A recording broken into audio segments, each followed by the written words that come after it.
Our next speaker appeared on the website just by his title. We didn't put his name first, Eric Ben-Artzi. He became famous a few years ago in one of the most interesting outcomes of the 2008 financial crisis. As you remember, 2008, a big financial crisis, $700 billion bailout to a number of US banks, and then a number of investigations to who actually was responsible, who misbehaved, that led to very few, almost no actual convictions. So no one is at fault. It was a big infrastructural problem. Well, in 2011, Eric Ben-Artzi works at Deutsche Bank, the biggest bank out there, and he starts realizing that something doesn't work well with the risk management department that he works for. He goes and starts asking people and tries to understand what's going on, and he gets very confusing answers, which ultimately leads him to contact the whistleblowing hotline and basically suggest that maybe there is a fraud happening in the biggest bank out there, going to SEC and starting a huge investigation that lasted nearly 5 years and led to, a few months ago, a big outcome where Deutsche Bank was found involved in a fraudulent behavior, the size of which we only are now beginning to understand. They were fined a couple of dozens of millions of dollars, and he was offered, as the process goes, a portion of the money, $8.5 million, as courtesy for his efforts to bring down a big fraud. He declines to take the money. And that's when the story became famous. When you heard about the first story of a whistleblower coming out and saying, I was the guy, I was the whistleblower behind the story, and I don't want to take the money because the money doesn't belong to the people who you fined. It belongs to the shareholders. If anything, you should give it back to them. The story has a lot of twists and turns, and we're going to hear in a second about his experience being a whistleblower and really fighting what seems almost impossible, a human against a huge bank. Here's how it looks first. Former employees accusing Deutsche Bank of covering up billions of dollars of derivative losses during the financial crisis. Deutsche Bank is denying these allegations. In 2011, here are the headlines that came a few years after. And now, if everything works well, we're going to hear from Eric Ben-Artzi, who's going to tell us a little bit about the story behind this important event. Hi, Eric. Hi, how are you, Ram? Very good. Thank you for joining us. So Thank you for having me. Start by a simple description of the day you decide to go and call the hotline. How does it feel? Who did you talk to? What were you worried about? How does it look from the point of view of a whistleblower? So it's really a very frightening moment to call up the hotline because you know your life is not going to be the same after. You feel those butterflies in your stomach. I took my mobile phone. I went away from my desk. I went downstairs. For those of you who know Lower Manhattan, the Deutsche Bank headquarters was at 60 Wall Street, and I was kind of pacing along Wall Street, then Pearl Street. Then once I was on the hotline, I was told to take down a number, you know, the kind of the serial number of the company. Didn't have a pen or paper, so I had to hop into one of the buildings and write it down on a piece of paper that I borrowed from a doorman. So it was really sort of I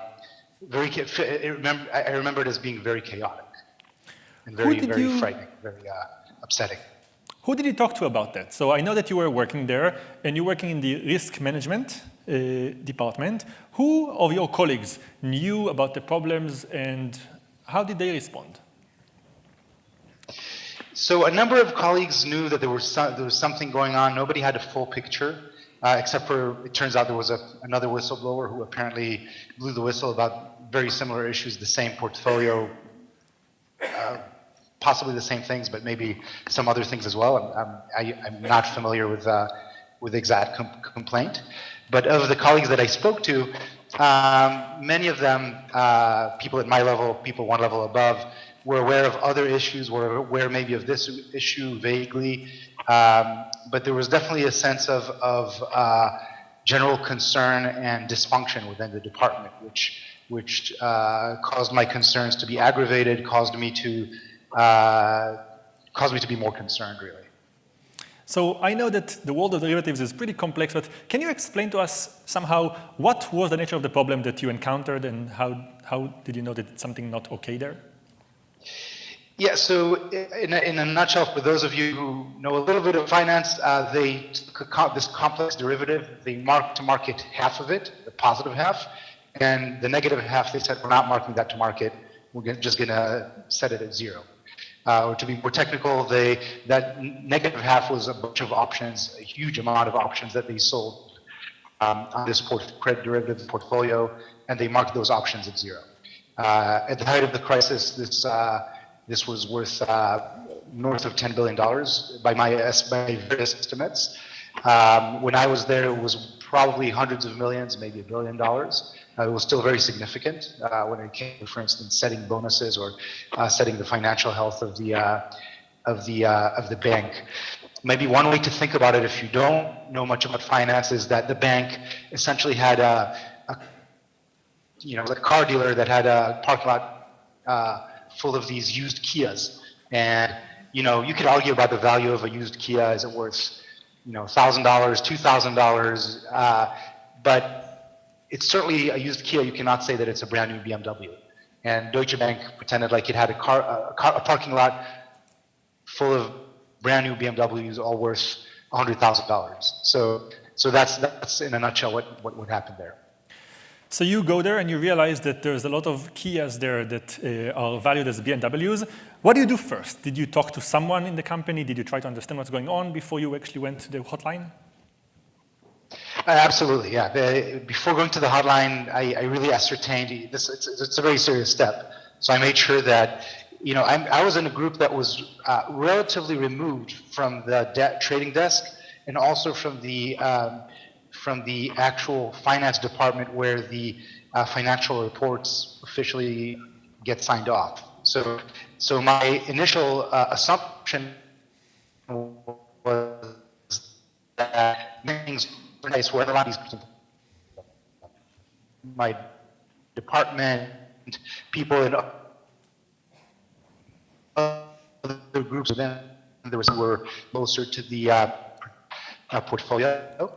Then eventually, I became convinced of the actual fraud once I spoke who was responsible directly for those trades, for valuing those trades, and for signing off on the financial reports. Okay, so you first go to your colleagues and you say something doesn't make sense here, and then you decide that you're gonna not get your answers within, and you call the hotline and you call the SEC. Afterwards, you still worked for Deutsche Bank, so you knew that there's an investigation going on, but you worked there. How does the day look after, when you kind of come back to work every day, knowing that there's something happening behind the scenes?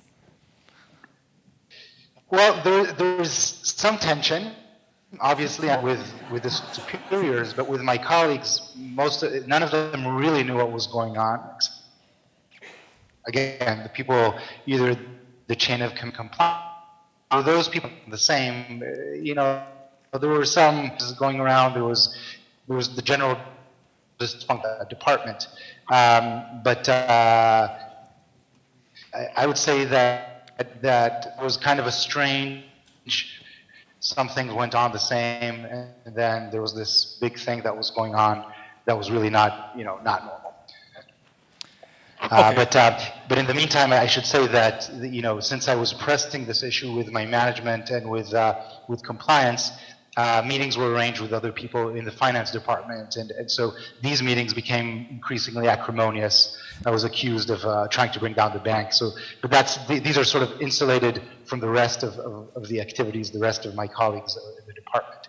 But yeah, within that smaller, narrower group, there was definitely the investigation was moving forward at the SEC side, and within the bank, the cover-up and sort of the pressure was building up on me. So you worked there for a number of months while being investigated, while knowing that there's another investigation happening in parallel. At what point were you shown the door and taken out? So I was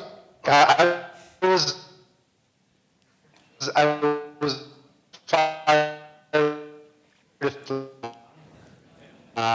after We're getting I asked a position that was to this. Okay. Just a second, we're getting a delay. Okay, let's try again.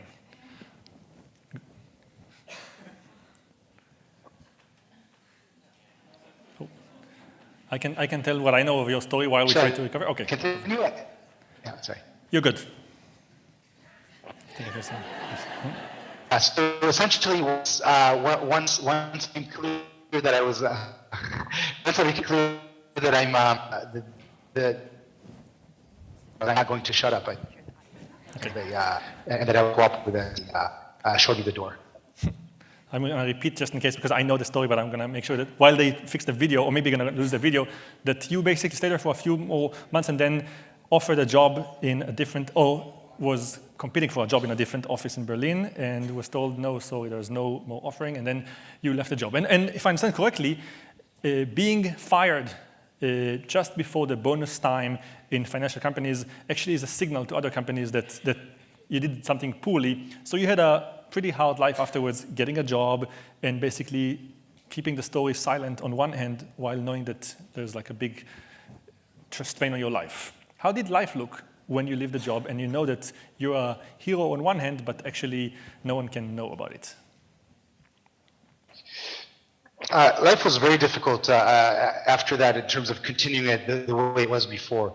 We lived in a large building. We lived in Hoboken at the time, and many of my neighbors were in the finance industry, or either we couldn't talk to them about it.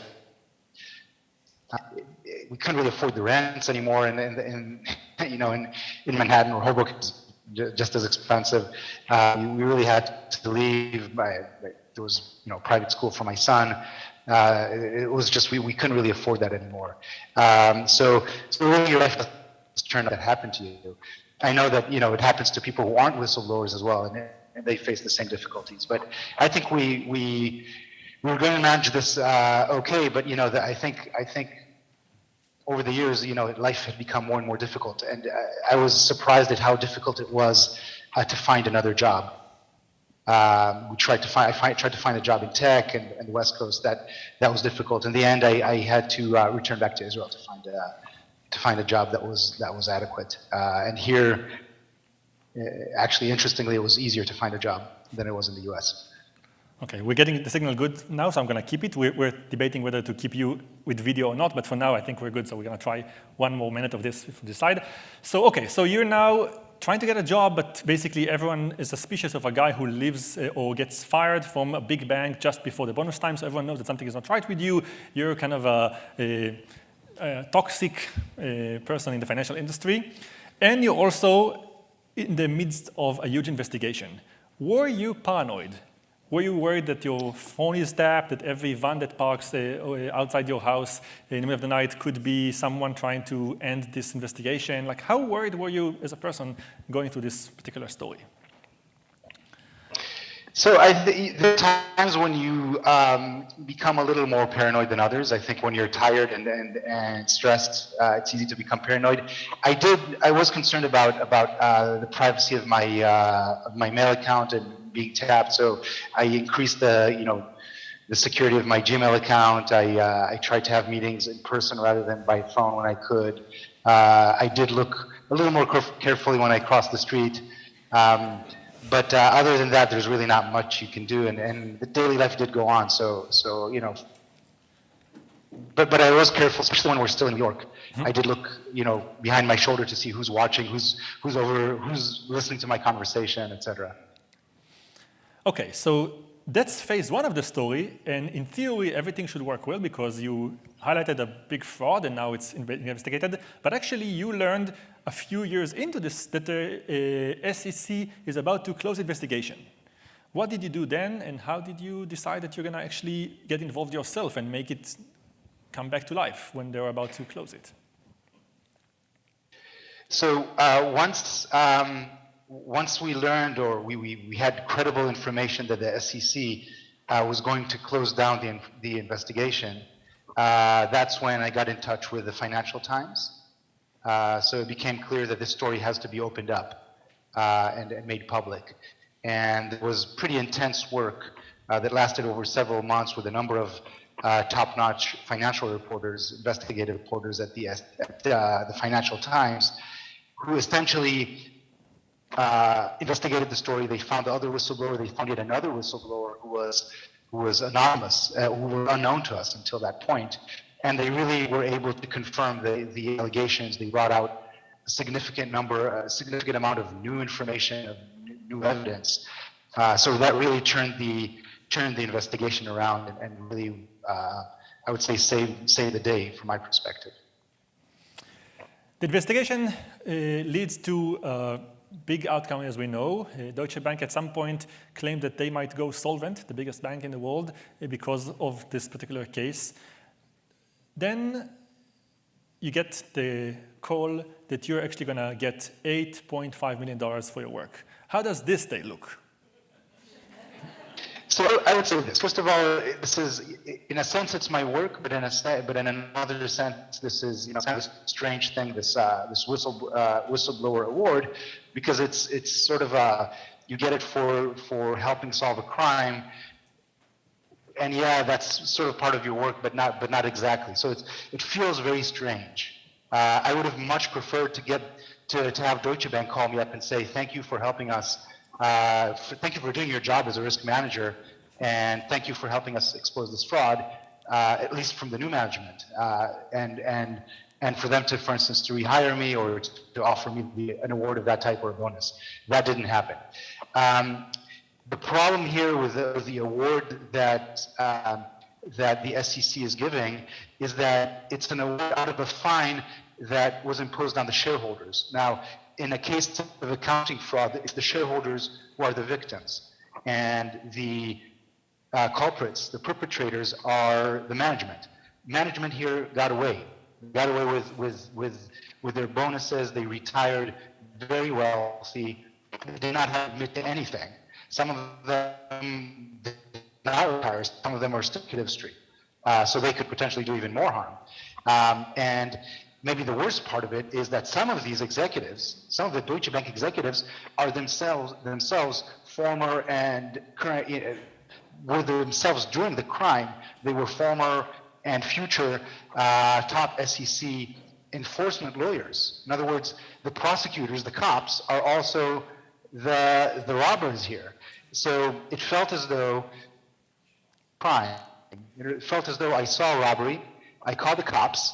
And guess what? The cops show up, and the cops are just the robbers. And now they're robbing the victim again, the victim being the shareholders. And they're throwing me a few bucks out of the wallet and telling me, basically, here, you're a partner. Here, shut up. If I had taken the money, I wouldn't be talking to you here, because you'd say, well, justice was served. What do you want? And I think justice was not served. I think these fines, especially this particular fine, because it's an accounting fraud. It's not a case where Deutsche Bank defrauded its clients, in which case you could say that the shareholders indirectly benefit through the share price, even if they're not directly involved in the crime. In this case, clearly, the shareholders are the only victims. There's no third party. There are no clients who are victims. It's the shareholders who are the victims. So this is really egregious to me, and I think this is wrong.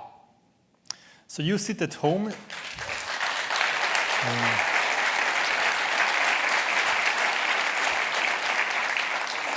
So you're sitting at home at the time in Israel, because that's the only place you could get a job after this kind of elaborate thing, and you get a call. And how does it even work? Like, who calls you? Where were you when the call comes? And did you immediately say, no, I'm sorry, I'm not going to take the money? How did you kind of handle it's not often that we get that $8.5 million over phone for something we did 6 years ago. I know. So I received a call from, the call was a surprise. It was in the evening. I was here in my apartment with a friend, and the call came out of the blue, and it was the head of the whistleblower office, and he said, "Yeah, this is we're pleased to announce that we're giving you this award." And I was just very polite. I said, "Thank you very much," and that's it. I didn't. By that point, I already knew. I knew that an award might be coming, and I knew that by then I knew that I was probably going to refuse it. I hadn't. There's always there was still some room to back out because I hadn't announced it yet. But in my mind, I thought that I'm not going to be part of this. This was brewing over several months, really. After they announced the fine, initially I was angry, but I was told just wait, because it's maybe they'll the executives are going to pay a price at some point.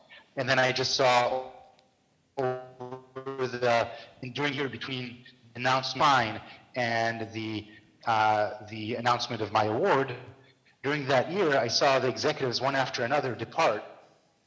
Great fanfare and thank you very much for your service. They weren't fired the way I was fired, and I read that some of them were getting jobs in other in private equity firms. So it was just, to me, it was outrageous that this is happening, and so yeah, really that's and you have to also realize once I became a whistleblower, I started following the SEC and Deutsche Bank very closely. And I started reading those stories. I read about, there was an internal whistleblower at the SEC who, I read the story as reported by Matt Taibbi back at the Rolling Stone magazine in 2011. And he described another top SEC attorney with another, very credible allegations of misdeeds related to Deutsche Bank. And he revolves into Deutsche Bank and he became the general counsel there. That's Richard Walker. And he was general counsel all the way, I think, until last year, when I was still there. So I realized that this thing there was a very tight-knit revolving door. This almost looked like a protection racket. And I was, this feeling was building up for years, really. This feeling of outrage. And so, yeah, by the time I got that call, I think that was ready to explode. So you're highlighting two different things. One problem you say is that the people that you started investigating, the people that were responsible for the problem, by the time the investigation is over, they now run the SEC, they run all the investigations. So this was one problem. And the other one is that the money that you were given is actually the money that the shareholders themselves needed to get back. So two different things that bothered you. Let me ask you one simple question. Where is the money right now? Where does the money go when you don't get it? Well, that's a very good question. I think it sits in some, there's a congressional fund, I believe, where the money these fines go, and it's awaiting. So, there are other people who are entitled to a share of this money. So my attorneys, they get a percentage, ex-wife, etc. So there's presumably that would be divided out. My share, of course, I'm not going to claim. But I do want to correct one thing. I don't see it as two separate issues. So the issue of this money belongs to the shareholders and the issue of the revolving door, it's the same thing because the executives, because the cops and the robbers are the same thing, the fact that the robbery victim didn't get their money back and the cops are the robbers, to me that's one and the same problem. I would say that if we had only one component of these two components, I probably would have taken the award. It's not that I have anything in principle against the whistleblower award. And it's not like I don't need the money and I would have taken it. It's just that not like this. I don't want, this award is wrong because this fine is wrong. In other cases, I'm sure, I'm more than, any other whistleblower who gets an award, power to them. Good for them. So I guess you mentioned that it had a pretty significant strain on your life. You had to look for a job. It definitely had an effect on your relationship. It made you leave the country. Did someone call and apologize? Did you hear anything from the people in your team that knew and didn't do anything, people who didn't understand you? Did you get something that kind of makes you feel a little bit better, at least, other than the applause here?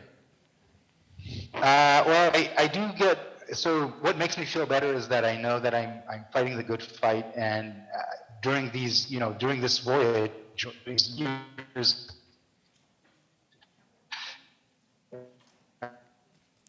I used in fighting corruption, and this fight against corruption, I how thankless it is, especially when you have a society that is, unfortunately, many of the institutions.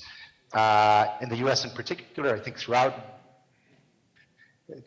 quote-unquote civilized world, many of our institutions have been co-opted by